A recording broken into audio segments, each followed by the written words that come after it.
Hello miss, so this is just up to 50 meters, तो मतलब उसके उससे No, लंबा it कोई can पेड़ be हुआ more तो? than that. It can be more than that even in the tall trees. Tall trees में तो ट्रांसपिरेशनल पुल ही है जो पानी को ऊपर पहुंचाता है. ओके, टॉल ट्रीज में तो पुश इफेक्ट काम में आएगा ही नहीं. मैंने आपको absorption yes by roots miss, के चैप्टर में पढ़ाया था कि only pushing for effect small नहीं shrubs एंड नॉट फॉर आएगा. Tall trees. Only for herbaceous plant. Transpirational pull is the one which is very important because it is going to ये pulling action है, ऊपर से खींचना है.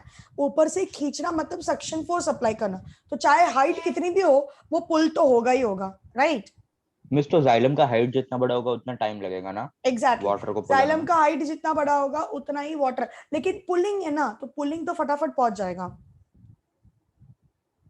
Hello. Yes miss, and vacuum भी थोड़ा सा वर्क करेगा। या वैक्यूम तो है, और कैपिलैरिटी. जाइलम बहुत नैरो होता है ना, तो उसका कैपिलैरिटी भी हेल्प करेगा. Yes miss. Yes. So I once again repeat: movement of water through the leaf, cell sap inside the inside the cell. Okay, inside the what you can say spongy cells. It will exert turgor pressure because ये absorb कर रहे पानी, तो turgor pressure develop होगा.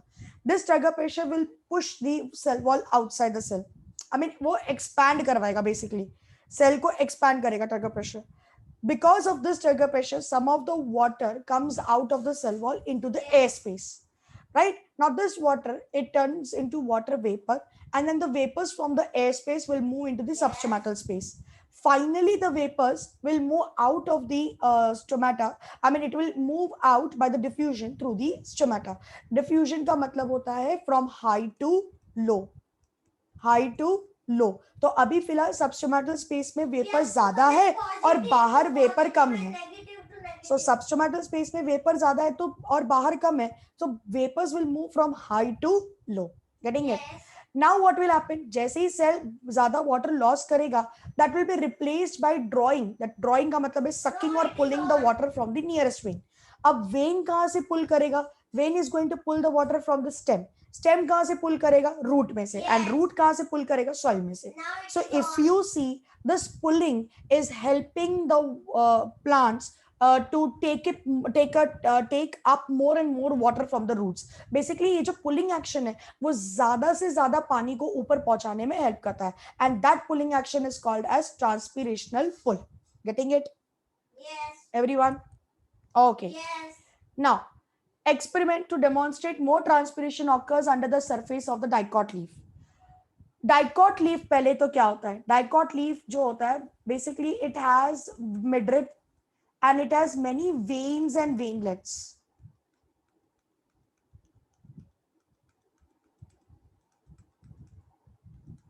Okay मतलब पूरा network होता है वेन्स और वेनलेट्स का. ओके तो इसको हम कहते हैं डाइकॉट लीफ. तो आपको डाइकॉट लीफ को आइडेंटिफाई करने में हेल्प करना है.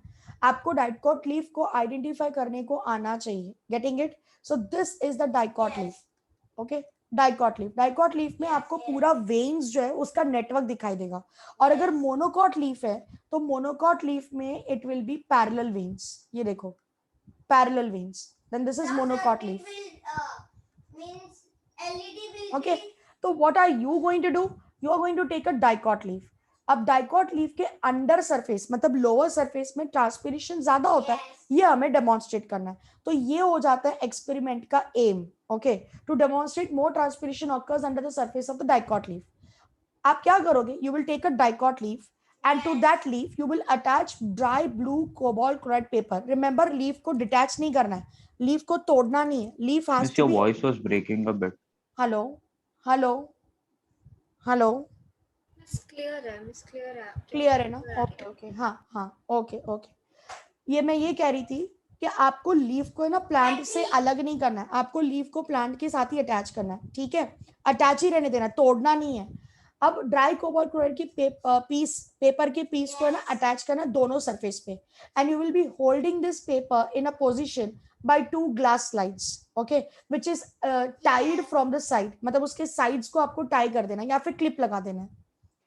Leaf should remain attach to the plant. Leaf should remain attach to the plant. Plant को ही अटैच रहना चाहिए लीफ, ध्यान में रखना. ओके, समझ में आया? लीफ को प्लांट से अटैच रहना है. नाउ आप देख सकते हो मैंने कैसे ग्लास स्लाइड लगा के उसको क्लिप मारा है. Yes, can you see that? Okay तो ये अपर सरफेस है और ये जो है ये लोअर सरफेस का है, ठीक है। अब आप ध्यान से देखो क्या ऑब्जर्वेशन आपको दिखाई दे रहा है। Cobalt chloride paper is turning pink on the lower surface of the leaf as compare to the upper surface. That's because lower surface में स्टोमेटा जो है वो ज्यादा है। कंक्लूजन ये होता है कि ये एक्सपेरिमेंट अपने को ये प्रूव करता है that more transpiration takes place from the lower surface due to more stomata found on it. Okay ज्यादा स्टोमेटा आपको लोअर सरफेस पे दिखाई देता है, that's why more transpiration takes place from the lower surface. Upper surface में होगा but upper surface में leaf either it does not turn pink or it will turn pink in a very long time, यानी कि बहुत slowly वो turn होगा। आप समझ रहे हो, पिंक इतना फास्ट टर्न नहीं होगा, it will turn very slowly. Getting it? तो फास्टर आपका टर्न किधर होता है, पिंक फास्टर टर्न होता है लोअर सरफेस, लोअर साइड में। यस एंड दैट प्रूव्स कि स्टोमेटा वहां पे ज्यादा है एंड ट्रांसपिरेशन लोअर सरफेस में ज्यादा हो रहा है। Is that clear? एक्सपेरिमेंट तो Yes, बच्चा लोग आपको ये दो डायग्राम मिस दिया क्लियर। जाएगा, आपको ये दो डायग्राम दिया जाएगा, upper surface lower surface mark किया जाएगा एंड जो पिंक है ना वो ऐसे डार्क दिखाएंगे, ओके डार्क शेडेड दिखाएंगे, तो आपको आइडेंटिफाई कर लेना है एंड फिर आपको उसके बेस पे क्वेश्चन पूछेंगे। What is the aim of the experiment, what is the observation that you saw, what is the nature of cobalt chloride paper, इसको what is the लोग पिंक observation, ऐसे what is the मार्क करेंगे ना, ये हाँ कौन pink सा mark pink है? करेंगे, यस यस ऑफ कोर्स वेदांत, वरना ब्लैक एंड व्हाइट में तो कैसे पता चलेगा, है ना। Okay now stomatal regulation. Miss एक डाउट है। हाँ बेटा। मिस ये जो लास्ट वाला एक्सपेरिमेंट था इसके लिमिटेशंस भी तो होंगे ना मिस, क्योंकि ये ओपन है तो फिर मिस इस पर वाटर वेपर भी तो लग सकता है। बट हम लोग ग्लास स्लाइड से उसको कवर भी तो कवर कर रहे हैं ना, ग्लास स्लाइड से दोनों तरफ से ग्लास स्लाइड कवर करके उसको क्लिप मार रहे हैं ताकि वेपर कहीं से भी जाने का चांसेस ही नहीं है, प्रॉपर्ली वो लीफ के साथ चिपका रहे ना। देखो थोड़ा सा तो लिमिटेशन आएगा ही Shlok, none of the experiments are so perfect, थोड़ा सा तो एरर आएगा but that minimum error is what we ignore in the science field, तो ही हमें रिजल्ट्स और कंक्लूजन्स मिल सकते हैं। अगर हम वो छोटे छोटे एरर्स को भी देखेंगे ना तो फिर हम लोग को शायद कभी रिजल्ट मिलेगा ही नहीं, ऐसा हो जाएगा। little error is like always accepted in all the experiments. Okay ma'am. Yeah. Stomatal regulation of transpiration. Now stomata opens, the transpiration on, stomata close, the transpiration is off. Now opening and closing of stomata is regulated by the amount of water and the solute present. Good afternoon, sir.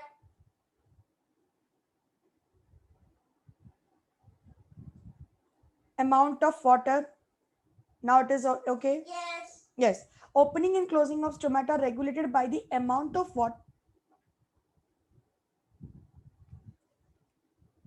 About current. Guys, can I switch off my video camera? Yes miss no problem. Okay. थोड़ी देर के लिए let's see अभी glitch आ रहा है कि नहीं आ रहा है। Opening and closing of stomata is regulated by the amount of water and solute which is present inside the guard cell. आप अपना ब्रेक हुआ लॉजिक मुझे बताओ। मिस, ब्रेक हुआ। ओके आप अपना लॉजिक बताओ मुझे। Hello now it is breaking. No miss. No. Okay आप अपना लॉजिक बताओ मुझे। गार्ड सेल्स में अगर पानी ज्यादा होगा तो स्टोमेटा ओपन होगा या क्लोज होगा? लॉजिक लगाओ। गार्ड सेल्स में पानी ज्यादा यानी कि टर्गिडिटी बढ़ेगा गार्ड तो सेल्स में पानी स्टोमेटा ज्यादा होगा एक्सपैंड तो होगा। वो थिन वॉल की तरफ जाएगा जो ओपन कर एग्जैक्टली देगा। It will expand the thin wall and inner wall जो है वो they will move far apart from each other and the stomata will be open, right? So stomata opens during day time. कब open होता है? Day time में। Why? For the diffusion of gas. Rudra थोड़ा slow बोलो बेटा। या sorry guys, actually मेरे बेटे का समर कैंप चालू है तो वो भी जोर जोर से एक्साइटेड होकर आंसर्स दे रहा है वहाँ पे टीचर को and we have network only in one room, sorry. Okay stomata opens during day time. क्यों? रीजन बड़ा ही सिंपल है, डिफ्यूजन ऑफ गैसेस इन और आउट करने के लिए, correct? Your voice is breaking a lot. Break हो रहा है वॉइस? वॉइस ब्रेक हो रहा है? मिस मेरे लिए तो में हो बहुत रहा हो और रहा फिर है। नहीं हो रहा है। मैम थोड़ा ही हो रहा है क्लियर आ रही है। मैम। थोड़ा सा ही हो रहा है। मिस मैं रिजॉइन करता हूँ क्योंकि मेरे लिए सबका वॉइस ब्रेक हो रहा है। ऊर्जा अभी फाइन है। सुनाई दे रहा है। ओके श्लोक तुम वापस से रिजॉइन कर लो प्लीज। मुझे तो कब से आ रही है क्लियर। ठीक है चलो। ओके ओके ठीक है good good good good. Okay stomata opens during day time. क्यों डे टाइम में ओपन होता है? For the diffusion of gases in and out, ताकि वो फोटोसिंथेसिस का नीड पूरा कर सके, and as well as it is also allowing the transpiration. तो अगर आप ध्यान से देखो डे टाइम में स्टोमेटा जो ओपन होता है ना, उससे वो दो काम कर रहा है, एक फोटोसिंथेसिस के लिए गैसेस की जो जरूरत है वो, एंड दूसरा transpiration. Now, if the water content of the leaf is falling short, if the water content of the leaf is falling short, guard cells will fail to remain turgid. It is quite natural. Guard cells पे turgid नहीं हो पाएंगे. In fact, they will turn flaccid. And flaccid से stomata will get closed and the transpiration will stop. तो मैंने जैसे आपको कहा था मैं वही बता रही हूँ. अगर guard cells turgid है, अगर गार्ड सेल्स टर्गिड है तो स्टोमेटा ऑन है, मतलब ट्रांसपिरेशन ऑन है, और अगर गार्ड सेल्स फ्लैसिड है तो ट्रांसपिरेशन जो है वो ऑफ हो जाएगा. It's because turgid guard cells जो है that will pulled apart, I mean turgid cells guard cells जो है वो एक्सपैंड होंगे, एंड एक्सपेंशन की वजह से बीच का जो ओपनिंग है स्टोमेटल अपर्चर है वो ओपन हो जाएगा, and that will help in carrying out photosynthesis and transpiration both. लेकिन अगर पूरे लीफ में पानी कम है गाइस, अगर पूरे लीफ में पानी की शॉर्टेज है तो guard cell is not going to remain turgid, it is going to remain flaccid, and that is how the closing of stomata takes place and the transpiration stop. तो ये एक बहुत ही कॉमन गिव रीजन पूछा गया है, पूछते हैं ये लोग एग्जाम में, that the leaves of the some plants wilt during mid day and recover in evening. मतलब कुछ प्लांट्स के लीव्स जो है ना वो मिड डे में विल्ट हो जाते हैं and they recover during the evening. What is the reason? Reason बड़ा ही सिंपल है. डे टाइम में rate of transpiration exceeds the rate of absorption. Rate of transpiration exceeds the rate of absorption, यानी कि rate of transpiration is more than the rate of absorption. Okay, rate of absorption of the water by the roots, so the cells loses turbidity. क्या हो जाता है? Transpiration ज्यादा हो जाने की वजह से, ट्रांसपिरेशन ज्यादा होने की वजह से एंड एब्जॉर्प्शन बहुत ही कम हो रहा है, क्योंकि ट्रांसपिरेशन का रेट बढ़ रहा है और एब्जॉर्प्शन का रेट घट रहा है, right? So if the transpiration is more, the cells of the leaf will lose turgidity, due to which they will wilt. But during night time stomatas are constricted, yani ki flaccid, and temperature is also not high, so there is no loss of water through the transpiration, and the turgidity of the leaves is reacquired, so they get erect, because night time mein rate of absorption is more than the rate of transpiration, क्योंकि stomata बंद होता है, number 1. Number 2, temperature भी इतना high नहीं है and इसलिए loss भी नहीं होगा, सो लीव्स का टर्गिडिटी वापस से मेंटेन रहेगा and they will get erect. Are you getting it? तो याद रखना डे टाइम में transpiration is more and absorption is less, जिसके वजह से लीफ के cells they lose the turgidity and they wilt. But night time में stomatas are closed, transpiration is off, no loss of water vapor, temperature is also very cool enough, and so the leaves, they will maintain the turgidity and they will get erect. Any doubt in this? No, miss, no doubt. No, I'm asking to everyone, since my voice is also breaking and all, तो थोड़ा बहुत issue होगा सुनने में, please मुझे बताओ सब लोग clear है इस point से? Yes, miss. Okay, kind of transpiration, cuticular transpiration and lenticular transpiration. Stomatal transpiration तो खत्म हो चुका है, अब आते हैं हम लोग क्यूटिकुलर और लेंटिकुलर ट्रांसपिरेशन पे. हाँ श्लोक, हेलो. मिस मैंने मोबाइल डेटा पे शिफ्ट किया, फिर भी आपका आवाज अभी भी बहुत ब्रेक कर रहा है.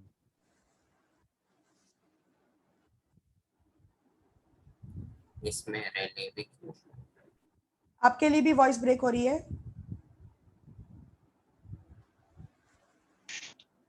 हाँ मिस बीच में हुई है, उसके बाद बीच में हो रही है. एक minute, can you guys wait for a minute? मैं मेरे दूसरे नेटवर्क पर शिफ्ट हो जाती हूँ. मैं जूम मीटिंग बंद नहीं कर रही हूँ, जस्ट होल्ड ऑन, मैं नेटवर्क चेंज कर लेती हूँ. मिस बहुत ज्यादा ब्रेक कर रहा है. Hold on for a minute. Hold on for a minute. Hold on for a minute.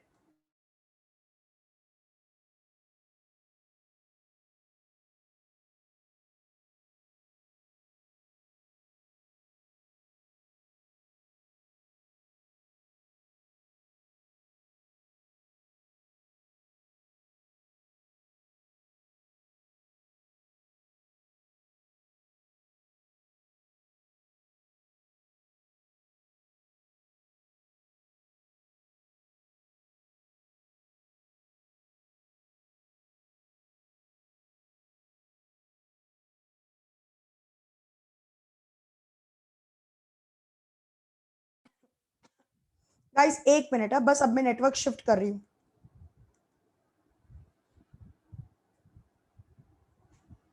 Yes, guys, are you able to hear me now? Hello. Yes. Yes. Hello. Yes, 1 2 3. Hello. Yes. Mic testing. 1 2 3. 1 2 3. Yes, miss सुनाई दे रहा है. चलो perfect. Perfecto. Perfecto. Okay. Okay. No problem, Anisha. Okay. Kind of transpiration. पहला है cuticular transpiration and दूसरा है lenticular transpiration. Cuticle का मतलब होता है waxy layer. It is a waxy coating secreted by the epidermis of the leaf. Okay. It's a nice wax coating. तो जितना इसका थिकनेस होगा, क्या लगता है आपको, ट्रांसपिरेशन का ज्यादा होगा या कम होगा? जितना कम इसका होगा ना. कम होगा, जितना ये वैक्स, देखो मिस क्योंकि ये वैक्स, वाटर लॉक कर देगा. हाँ, वैक्स एंड वाटर ये दोनों है ना बड़े दुश्मन है. They are enemies of each other. 36 का आंकड़ा. अब जाहिर सी बात है, अगर वैक्स का कोटिंग बढ़ेगा तो वाटर तो पास ही होने नहीं देगा ना वो. It will not allow the water to pass through it, right? So thickness varies from plant to plant. Cuticle prevents the evaporation of water from the leaf surface. तो basically हर एक लीफ में cuticle क्यों होता है? Cuticle जो है that is mainly to prevent the evaporation of water from the leaf surface, especially from the upper surface. But some evaporation do take, some evaporation does occur because that depends upon the thickness of the cuticle. So greater the thickness of the cuticle, lesser is the evaporation. Greater the ये desserts में रहता है ना. Exactly. In fact, desert plants में बच्चा लोग cuticle बहुत ज्यादा थिक होता है ताकि वो वाटर ट्रांसपिरेशन को प्रिवेंट कर सके. उनके लिए तो वाटर स्टोर करना है, जितना स्टोर करेंगे उतना वो सरवाइव कर पाएंगे, राइट? लेकिन नॉर्मल प्लांट्स जो वेदांग हम लोग अपने आसपास में जो प्लांट्स देखते हैं, उन प्लांट्स में क्यूटिकल जो है वो थिन लेयर का होता है, बट ज्यादा भी थिन नहीं, नॉर्मल लेयर का होता है. दैट्स बिकॉज क्यूटिकल, ये देखो लीफ के अपर सरफेस पे जब क्यूटिकल रहेगा ना, ऐसा क्यूटिकल रहेगा ना, मिस वो शाइन करता है ना. हाँ राइट, मैं अभी वही बोलने वाली थी. लीफ के ऊपर जब क्यूटिकल रहता है तो वो लीफ का अपर सरफेस शाइन तो करता ही है, but it will prevent the loss of water from that upper surface, ताकि प्लांट ज्यादा से ज्यादा लाइट एब्जॉर्ब करे. देखो एक ही सरफेस से, ओके अभी मैं वीडियो ऑन कर लेती हूँ. एक ही सरफेस से अगर वाटर लॉस भी हो रहा है और उसी सरफेस पे लाइट भी एब्जॉर्ब करना है, विल दैट बी पॉसिबल? दोनों चीज हो पाएगी क्या? नहीं हो पाएगी. इनफैक्ट जो वेपर लॉस हो रहा है ना, that will create a problem for the leaf to absorb light. इसलिए अपर सरफेस से ट्रांसपिरेशन नहीं होता है, लोअर सरफेस से ही होता है, because the vapours will become a hurdle during the light absorption. Are you getting it? जब फोटॉन्स ऑफ लाइट को एब्जॉर्ब करना रहेगा तो वो वेपर एक हर्डल बन जाएगा, and the vapour will reduce the amount of light to be absorbed, and इसीलिए वो लोअर सरफेस पे से ज्यादा होता है. Getting it? Yes. Everyone? Okay. Now, Yes, miss. desert plants have thick cuticle, जैसे वेदांग ने कहा, that is to cut down the transpiration to store more and more water. Now coming to second type of transpiration, that is lenticular transpiration. Lenticles का मतलब होता है ये बहुत commonly पूछा गया है. लोकेशन, ये लोकेशन बहुत commonly पूछा गया है. What is the location of lenticles? These are special openings which develop at the bark of the older stem. Older stem के बार्क पे ये छोटे से स्पेशल ओपनिंग्स होते हैं in place of the stomata, क्योंकि स्टेम में तो स्टोमेटा नहीं होगा, सो स्टोमेटा की जगह पे they have a special openings at the bark of the older stem. Now this allows a diffusion of gases for the respiration as well as photosynthesis. लेकिन transpiration बहुत कम होता है. सुन रहे हो? ये गैस का डिफ्यूजन बहुत अच्छे से करवाएगा, लेकिन ट्रांसपीरेशन बहुत कम होता है. Lenticels never close. सबसे पहली बात तो ये समझ लो, लेंटिकल्स कभी बंद नहीं होते. They remain open all the time, क्योंकि रात में भी प्लांट को रेस्पिरेशन करना रहता है. But the water from the cell surface directly facing the lenticles will evaporate. So lenticels में मान लो अगर थोड़ा सा वाटर भी आ गया तो वो डायरेक्टली इवोपरेट हो जाएगा, मतलब उसके लिए कोई डिफ्यूजन प्रोसेस करने की जरूरत नहीं है. Directly it will get vaporised and will be thrown out. So lenticular transpiration is, वैसे देखो तो स्टोमेटल ट्रांसपिरेशन से काफी कम है, बट क्यूटिकुलर ट्रांसपिरेशन से ज्यादा है. So the amount of transpiration from the lenticel is more than the cuticle, but it is less than the stomatal transpiration. Got it?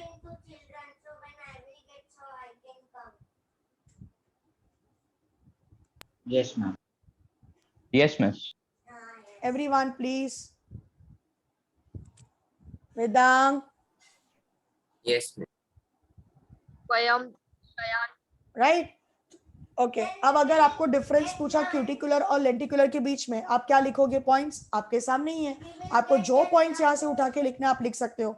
Very important that you can write down is that cuticle, it is a waxy layer secreted by the epidermis of leaf, from which the transpiration takes place very less, and lenticles are the minute openings present at the bark of the older stem, from which the transpiration takes place more than the cuticle. That's it. ये पहला Yes. Point तो बहुत common हो जाता है. हाँ बेटा. Yes.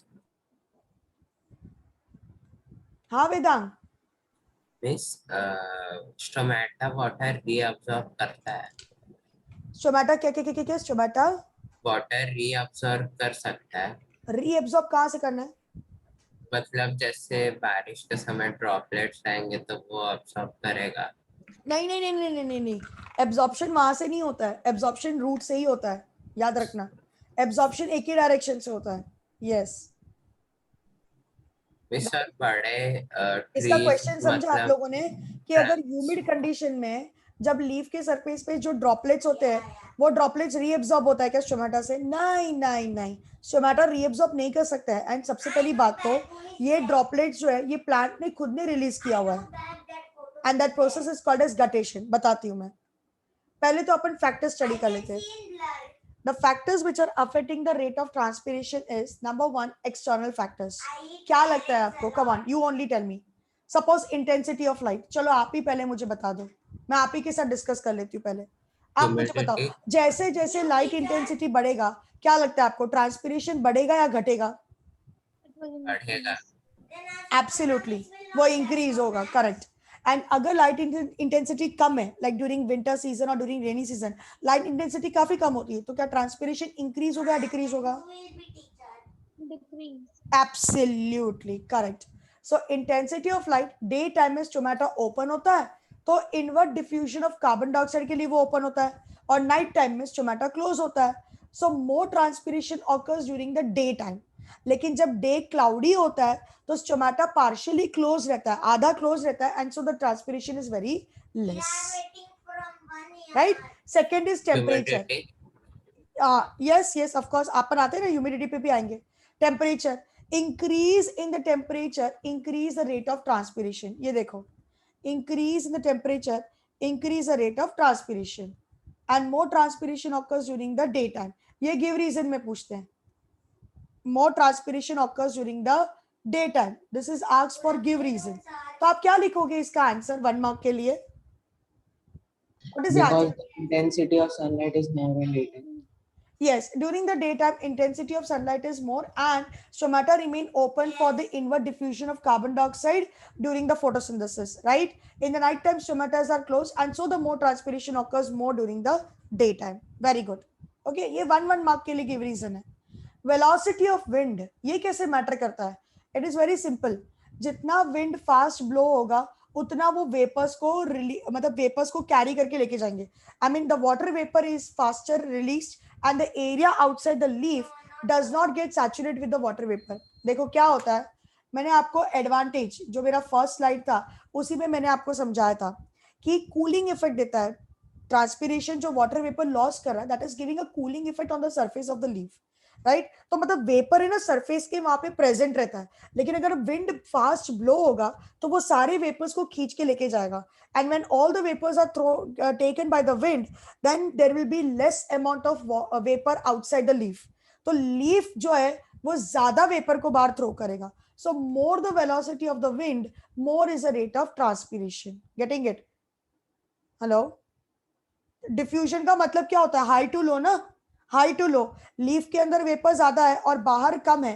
अगर विंड वेपर्स को बाहर लेके जा रहा है, wind is carrying all the vapours out of it from the surface of the leaf, then it is quite natural कि बाहर वेपर्स बहुत ज्यादा रिड्यूस हो गया, तो लीफ वापस से उसको थ्रो करेगा। Are you getting it? Leaf will again throw the vapors out to minimize the loss or to minimize the heat on the surface of the leaf. Yes, Vedant, humidity. High the humidity, of course, ulta hai. High the humidity, transpiration is less. It's because humidity में temperature काफी low and जो ये अपना क्या कहते हैं उसको outward diffusion जो है, outward diffusion, that is reduced a lot because air already saturated है moisture से। air काफी saturated होता है moisture से, तो अब अगर moisture से इतना saturated होगा air, तो outward diffusion उतना होगा ही नहीं ना वेपर का, क्योंकि air already moisture से भरा पड़ा हुआ है। ह्यूमिडिटी का प्रॉब्लम ही यही है कि हाई ह्यूमिडिटी का कंसंट्रेशन ज्यादा रहेगा तो डिफ्यूजन नहीं होगा ना, नहीं हो पाएगा। एग्जैक्टली मैं अभी वही बोल रही थी कि एयर अगर जितना ज्यादा कॉन्सेंट्रेटेड रहेगा, जितना मॉइस्चर से भरा हुआ रहेगा, उतना फिर वो ट्रांसपिरेशन कम हो जाएगा, बिकॉज डिफ्यूजन का मतलब होता है हाई टू लो, लेकिन अभी ऑलरेडी यहाँ पे एयर पूरा भरा पड़ा है वेपर्स और ये मॉइस्चर से, सो डिफ्यूजन बहुत कम हो जाएगा, right, and so there is a less transpiration. अभी ये सोचने वाली बात है यार कि ह्यूमिडिटी के टाइम पे अगर ट्रांसपिरेशन कम है तो फिर उस टाइम पे प्लांट्स कर क्या रहे हैं, that is what we need to think. Let us see, शायद आंसर अपने को आगे मिल जाएगा। Now the last factor is carbon dioxide. Increase in the carbon dioxide level in the outside air, okay, that is above the normal, that is 0.03% is considered to be the normal level. It causes a stomatal closure. मतलब too much of carbon dioxide in the atmosphere, it will allow or it will carry out the stomatal closure, यानी कि stomata बंद हो जाएगा। Why? Can anyone give me the reason? Carbon dioxide Unmute करने को बोला है। हाँ करो, नहीं आपका आवाज आएगा। नहीं आएगा, करो। हाँ, कोई बता सकते हैं कार्बन डाइऑक्साइड हाई होने से स्टोमेटा कैसे बंद हो रहा है?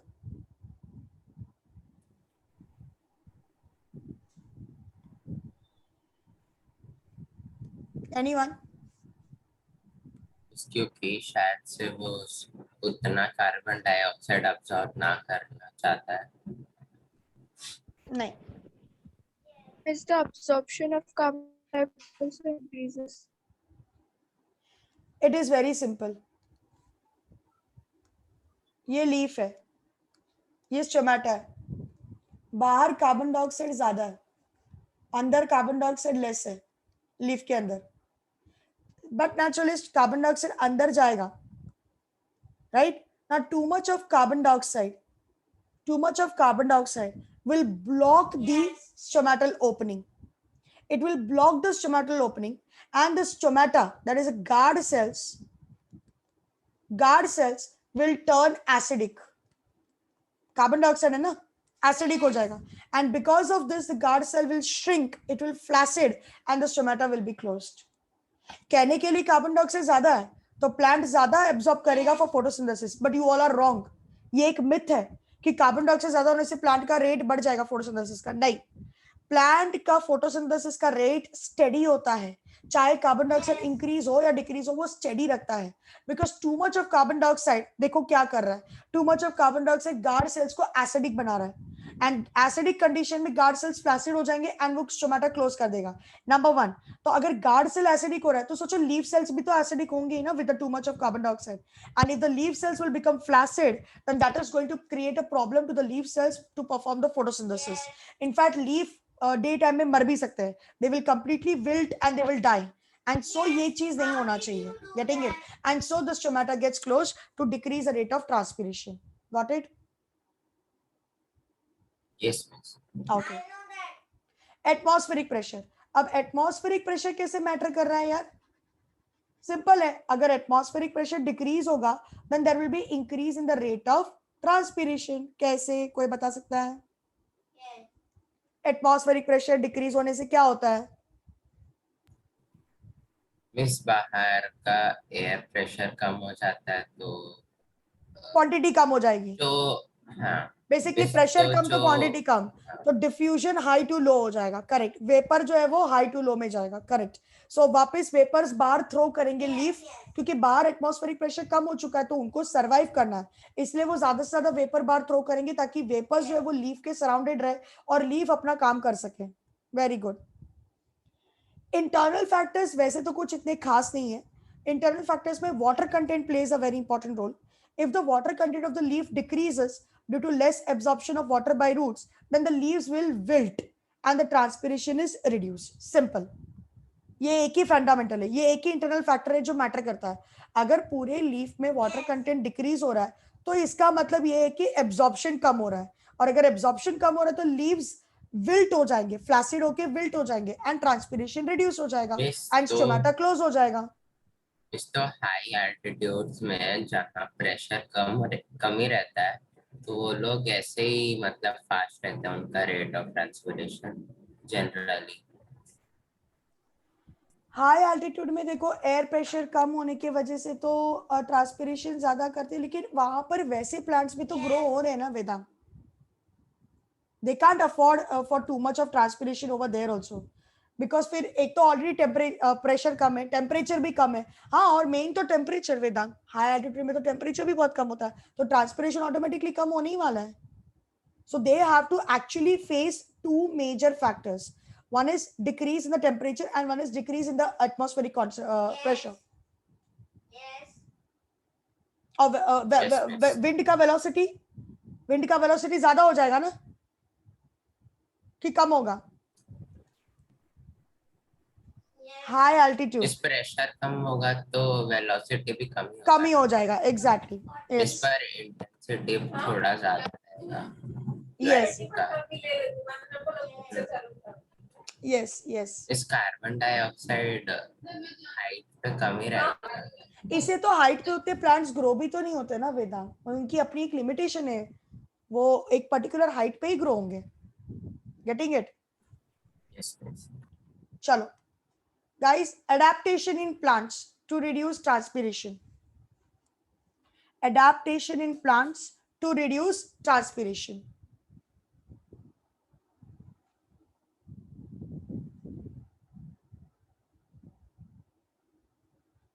करूँ स्टार्ट? ओके. पहला adaptation is sunken stomata. Best example I will take is nerium. यानी कि स्टोमेटास जो है वो काफी डीप है लीफ के अंदर, एपिडर्मिस में नहीं है, लीफ सेल्स के अंदर है, and that too they are covered by the hairs, ताकि ट्रांसपिरेशन रिड्यूस कर सके. क्या पढ़ रहे हैं हम लोग? Adaptation in plants to reduce transpiration. याद रखना. Second is fewer stomata. Less the number of stomata, obviously the transpiration is going to reduce. Third is narrow leaves. Leaves का साइज अगर नैरो होगा, लीफ का शेप अगर narrow होगा तो उतना सरफेस एरिया रिड्यूस होगा एंड उतने स्टोमेटास भी कम होंगे, and so automatically transpiration will be less. Again nerium. reduced exposed surface. Leaves they get waxy. Leaves they get waxy or rolled or folded to reduce the exposed surface so that less transpiration takes place. मतलब वैसे तो leaf बड़ा है लेकिन वो अपने expose surface को reduce कर रहे हैं, यानी कि या तो रोल होके या तो फोल्ड होके या तो फिर वैक्सी कोटिंग बना के, ताकि उतना ट्रांसपिरेशन जो है वो रियलाइज हो सके. Loss of leaves. या leaves may be dropped or may be absent or change into spine like most in the cacti. Cacti में leaf is reduced into spine, तो leaves तो fully lost हो गए cacti में. Cactus में leaves है ही नहीं, leaves have turned into spines, and that is the best way of adapting the xerophytic condition, that is desert area. Thick cuticle. Thicker the cuticle, less is the, zero is the transpiration. Example, banyan and other evergreen trees. All right. Adaptation mark करके रखो. Give any 2 adaptations. ऐसे हर कोई भी experimental based question में पूछेंगे तो आप क्या करोगे? फिर इससे आपको आंसर देना जरूरी है, तो कोई भी 2 अडेप्टेशंस आपको याद रखनी है.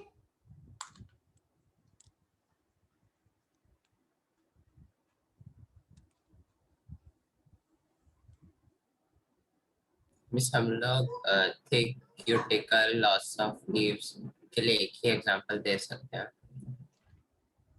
नहीं Yes. नहीं, no no no no. Thick cuticle and loss of leaves ये 2 अलग चीज है. लॉस ऑफ लीव्स मतलब लीव्स तो कंप्लीटली चला गया and it has got converted into spine, उसके लिए कैक्टाई देंगे. थिक क्यूटिकल के लिए बनियन दे दो. और एक बात बताओ, मैं कैक्टस में ना क्यूटिकल है, मना नहीं है, बट उनके इनर पार्ट में, मतलब कैक्टस का जो स्टेम है ना, उसके अंदर की तरफ में म्यूकस लेयर है जो वाटर लॉस को प्रिवेंट करता है. तो वो थोड़ा फिर कॉन्ट्राडिक्टरी स्टेटमेंट हो जाएगा ना. Yes ma'am. चलो, let us see transpiration affects the climate.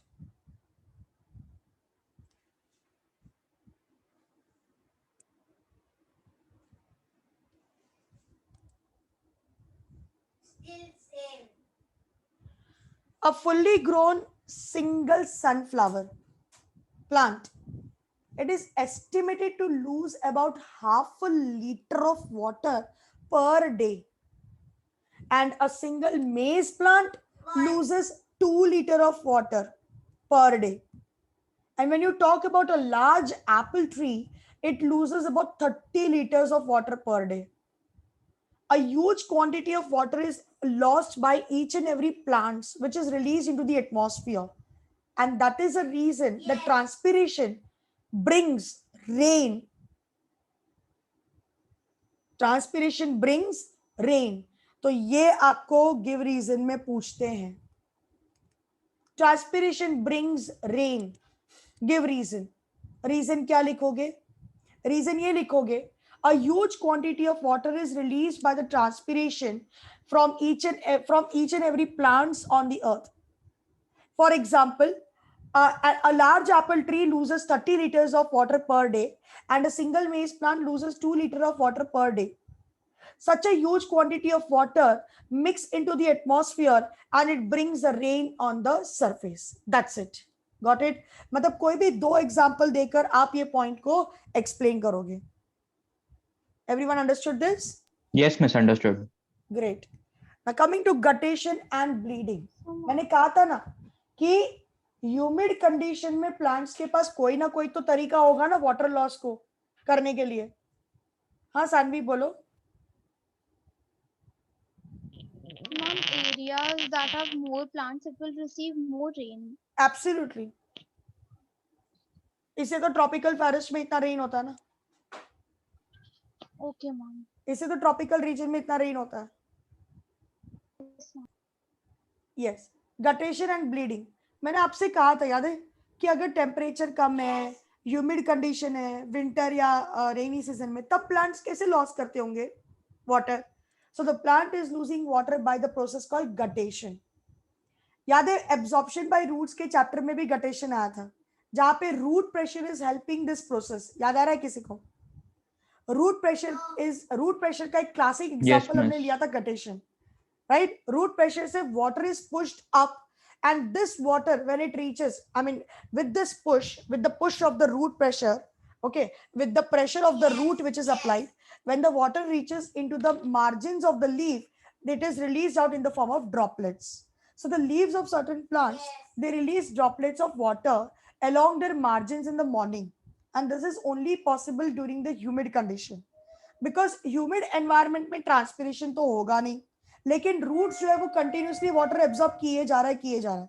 अब अगर रूट कंटिन्यूसली वाटर एब्जॉर्ब किए जा रहा है लेकिन ऊपर से ट्रांसपिरेशन तो हो नहीं रहा है, so this high amount of water will build high hydrostatic pressure with in the plant, and this high hydrostatic pressure will force the excess of water to directly come out of the tips of the veins. Getting it? मतलब इसी high hydrostatic pressure से water जो है वो directly tips, when के tips में से बाहर आता है, मार्जिन ऑफ द लीफ में से. And on the margin of the leaf there are special pore bearing structures which are present called hydathodes. This allow the exudation. Exudation means throwing it out. Expelling out. So basically होता क्या है, root जो है वो continuously water absorb किए जा रहा है. तो this high amount of water inside the root it creates a high hydrostatic pressure, जिससे कि पानी को ऊपर पुश किया जा रहा है. And this with the same push the water is reaching into the veins of the leaf. Now they veins are ending at the margins. Veins कहां पे खत्म होती है? मार्जिन्स पे. तो मार्जिन्स पे ना there are special pore bearing structure called hydathodes which are present. तो सारा का सारा एक्सेस पानी जो है वो इस पोर में आ जाएगा, and then the pore will throw it out in the form of water droplet. Best example, banana, nasturtium and strawberry. Everyone understood? खैर गटेशन तो आपने एब्जॉर्प्शन के चैप्टर में पढ़ा है, सो आई एम श्योर आप लोग को पता चल गया होगा. Lakshmi, Yes, ma'am. I am sure आप बायो लेक्चर अटेंड कर रहे हो ना, 4. या कोई मैं बस- होमवर्क या असाइनमेंट कर रहे हो? ओके, चलो ठीक है, वेरी गुड. ब्लीडिंग. ना ब्लीडिंग इज मिस हाँ मिस तो यहाँ पर जो वेन से पानी मतलब वेन एंड से लीफ टिप से निकल जाता है हाइडाथोर्स के थ्रू, यहाँ पे मिस ये डिफ्यूज होके स्पॉन्ज सेल से अब्सॉर्ब होके सीधा स्टोमेटा से क्यों नहीं निकल सकता? नहीं नहीं, वो पॉसिबल नहीं है. स्टोमेटा ओपन ही नहीं हो रहा है, सीधा उसी प्रेशर से एक्सेस वाटर बाहर थ्रो कर दिया जा रहा है. ये स्पॉन्जी सेल्स को रिलीज करने का मौका ही नहीं मिल रहा है. और वाटर, सबसे पहली बात तो वाटर को वेपर में कन्वर्ट होने का मौका नहीं मिल रहा है, because temperature is low outside. तो जब वाटर वेपर में कन्वर्ट ही नहीं होगा तो स्टोमेटा के थ्रू बाहर कैसे निकलेगा वो? श्लोक, यस मिस. फिर तो वो कंपलसरी मार्जिन्स में से बाहर निकलेगा ना, जो बड़े पोर्स हैं, स्पेशल पोर्स, हाइडाथॉर्स, वहीं से निकलेगा वो. और एक Yes, बात ma'am, याद understood. रखना, एक मिनट रुक जा श्लोक, एक बात याद रखना, ये हाइडाथॉर्स जो है ना, ये भी अपने आप ओपन नहीं होता है. इसी हाई हाइड्रोस्टैटिक प्रेशर से ये हाइडाथॉर्स ओपन होता है.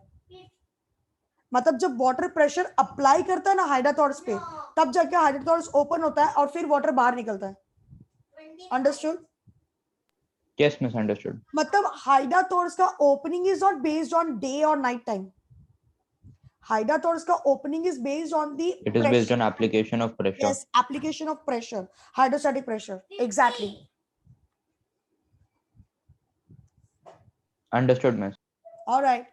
Bleeding due to injury. जब हम लोग वेल वाटर प्लांट लेते हैं, याद है एब्जॉर्प्शन बाय रूट्स में करवाया था मैंने, एक बाल्सम प्लांट को लिया था और उसको कट कर दिया था about the stem, like about the ground level, कुछ फ्यू सेंटीमीटर अबाउ स्टेम को कट कर दिया था. तो जो भी सेल से आ रहा था वो मैनोमीटर में जा रहा था, याद आ रहा है? which indicates Yes, कि root ma'am. pressure अप्लाई हुआ है. बस उसी को कहते हैं ब्लीडिंग. मतलब जब नेचुरली प्लांट के स्टेम्स बेंड होते हैं या उनका कट आ जाता है, रप्चर होते हैं, तो there is cell sap which is oozing out from that cut region. That oozing out of the cell sap is called bleeding. And the bleeding is the best example which makes us understand that it is due to the high root pressure ये bleeding हो रहा है. Since root में pressure ज्यादा है पानी का, और उसी pressure से ये cell sap बाहर निकल रहा है. Getting it? Yes miss. Everyone? Yes, miss. Yes. Miss veins burst हो सकता है ना? Sorry? वेन्स रप्चर हो सकता है ना? हाँ, मतलब देखो इंजरीज या कट होती है प्लांट में तो वो वेन भी तो रप्चर होगा ना, इससे तो वो बाहर निकल रहा है. जाइलम रप्चर हो रहा है, वेन नहीं, सॉरी जाइलम. वेन्स तो लीफ में होता है, जाइलम स्टेम में जाइलम होता है. No. Vascular tissue. Yes. Schematic representation of intake and loss of water in the plant. हम स्टार्ट करते हैं रूट से. Root absorb the water, right? And this water is taken up by the xylem to the upper parts of the plant. That is leaf में. It reaches to the leaf tissue through the veins. Leaf tissue में spongy tissues will take up this water, and then the spongy tissues will release excess of water in the intercellular space. Intercellular space में the water will turn into water vapor, and then the vapor is coming into the substomatal space, which is then thrown out from the stomata, right? तो transportation Yes, होता कैसे? First root hair absorbs the water from the soil, right? तो पहले आएगा soil particle, फिर आएगा root hair, then comes root epidermis, then comes cortex, then comes xylem, and then xylem के बाद आता है spongy cells, spongy cells के बाद आता है intercellular space, intercellular space के बाद आता है substomatal space, substomatal space के बाद आता है stomata. क्लियर हुआ? I repeat, soil particle, root hair, root epidermis, cortex, xylem, spongy tissue, intercellular space, substomatal space, and then stomata. Done? Yes, miss. पूरा लॉजिकल सीक्वेंस, 9 टर्म्स दिए मैंने logical sequence में, इसमें से कोई भी 4 या 5 टर्म्स यूज करके पूछ सकते हैं, तो कॉपी कर लिया? मिस हाँ. मिस मुझे हाइड्रोथोड्स के बारे में एक डाउट है. मिस लाइक में हम लोग देखते हैं ना कि मिस ज्यादा सनलाइट की वजह से, ज्यादा सोलर एनर्जी की वजह से लीव्स के टिप्स बर्न होने लग जाते हैं, they turn brown and flaky. हाँ. तो मिस वहां पे अगर समझो, if I take an example of a banana leaf, तो मिस अगर उसके जो एजेस है, यूजुअली ऑन द टिप्स पे हाइड्रोथोड्स होते हैं, तो अगर उनके एजेस जो है वो बर्न हो गए हैं, तो मिस वो वाटर कहाँ से रिलीज करेंगे? मतलब हाइड्रोथोड is a loose parenchyma cells का arrangement, Yes. and parenchyma cells has an ability to divide and replace the damaged cells. so miss, whether it is burnt or not, hydrothods will still work. Yeah, it will still work. Okay, miss. Hello, mommy. Done. ये आपके text book का diagram जो मैंने यहाँ पे दिखाया है, इसमें मैं आपको लॉजिकल सीक्वेंस बता देती हूँ. First is soil particle, then is root hair, then is cortex, then xylem, right? Xylem से अपर मूवमेंट, दैट इज ऊपर की तरफ जो मूवमेंट होता है, mass movement through the stem, right? Stem से then it reaches to the leaf, leaf में spongy parenchyma, spongy parenchyma से it will go into the intercellular space, intercellular space में से it will go into the substomatal space, जो यहाँ पर दिखाया है, ये सबस्टोमेटल स्पेस है, तो मैं इसको मार्क कर देती हूँ.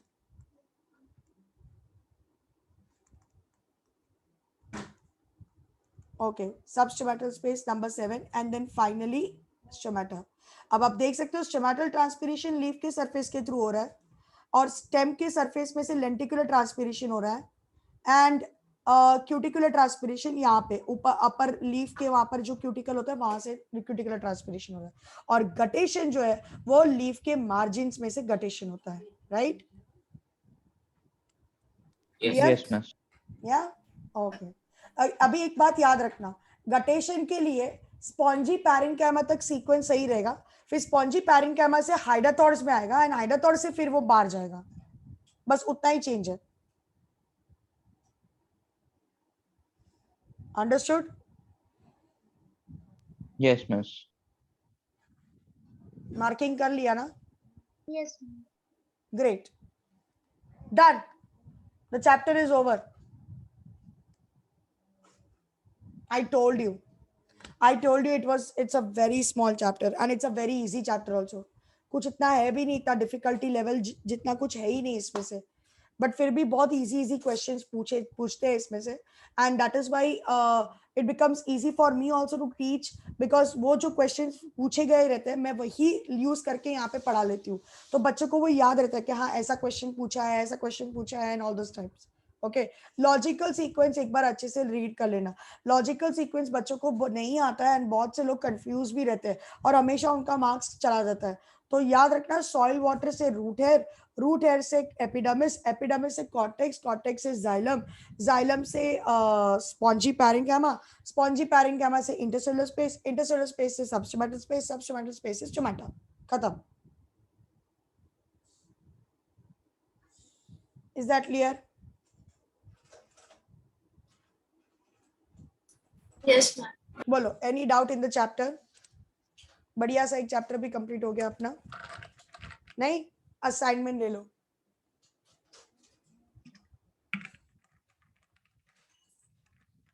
Take down the assignment please.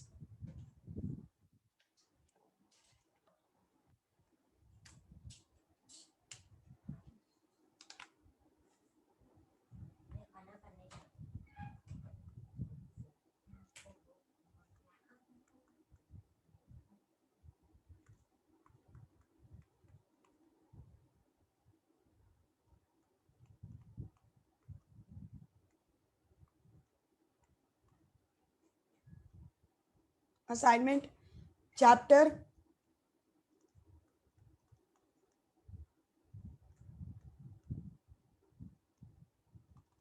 transpiration.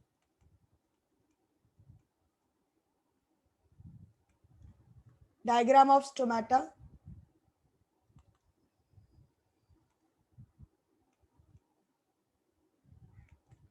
Opening and closing of stomata.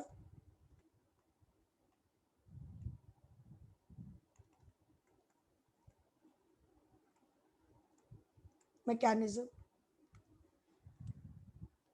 Difference between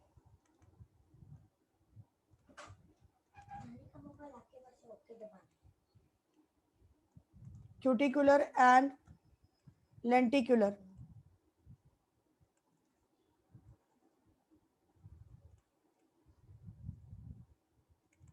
Transpiration.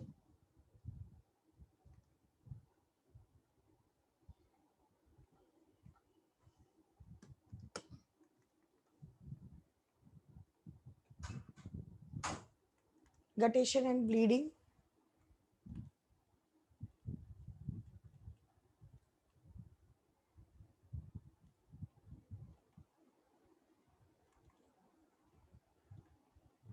Logical sequence of entire process. Okay.